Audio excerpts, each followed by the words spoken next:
happened in Germany in the 20s and 30s. You know, very intelligent, highly educated population, and they went barking mad. And how did that happen? The answer is mass formation psychosis. When you have a society that has become decoupled from each other and has free-floating anxiety, then their attention gets focused by a leader or a series of events on one small point, just like hypnosis. They literally become hypnotized and can be led anywhere. Now the psychotic masses are coming for Joe Rogan for the sin of having Dr. Robert Malone, the inventor of the mRNA vaccine platform, on his program. Nearly 300 scientists are demanding that Spotify censor Rogan's podcast, which is the #1 in the world. They call Rogan and his guests questioning of vaccines and COVID policies medically and culturally dangerous. And they also claim Spotify, by hosting the podcast, is responsible for a sociological issue of devastating proportions. Joining me now is Dr. Malone, who, of course, was on that podcast with Joe Rogan, and Alex Berenson, author of Pandemia. Dr. Malone, I thought scientists were supposed to ask questions and test assumptions. Now that's being called dangerous misinformation. Right. In particular, one of the leaders here is Eric Topol. What's important, I'm amazed that the press has picked this up.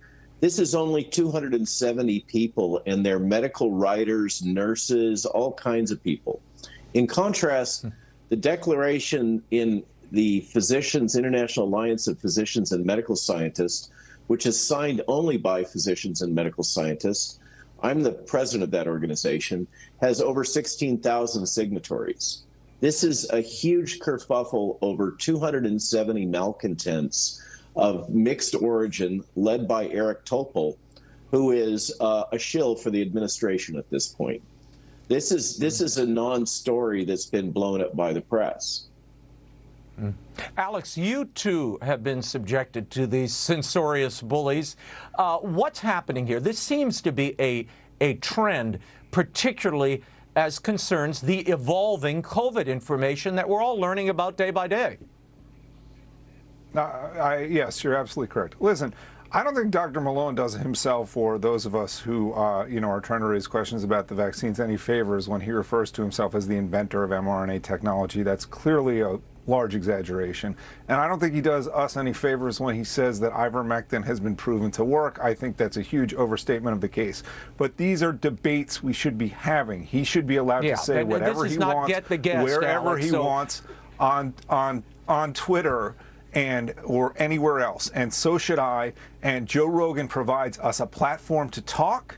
And that is why they are going after him. We are allowed to disagree. I can disagree with Dr. Malone. He can disagree with me. The solution is not to ban us. Dr. Malone, would you like to respond? I got to give you a few seconds here. Yeah, 9 issued patents, all filed in 1989, all covering this technology, including the initial reduction to practice, all with my name on them. I would call that the original inventor, and I wrote the initial disclosures, Alex. That was a low blow.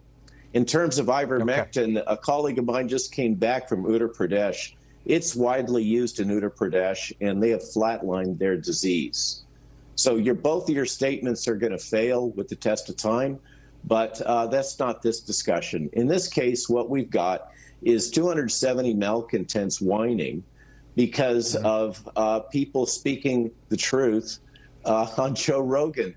As I said, we've got over 16,000 signatories that are asserting exactly these same key things. And I'm here in Spain with Matthias Desmet, the academic with over 130 peer-reviewed papers, who has synthesized this on the basis of decades and decades of prior academic scholarly work. The AP has cited a scientist who is actively involved in nudging, ergo psyops, and has promoted that as somebody who's saying mass formation isn't happening.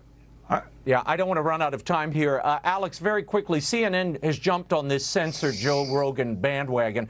They had one of the signatories of that infamous letter on. Watch this.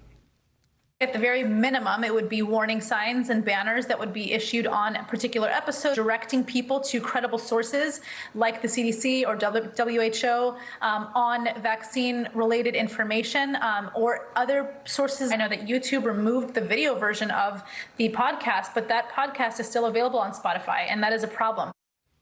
Alex, are the CDC and the WHO credible sources of information given their track records?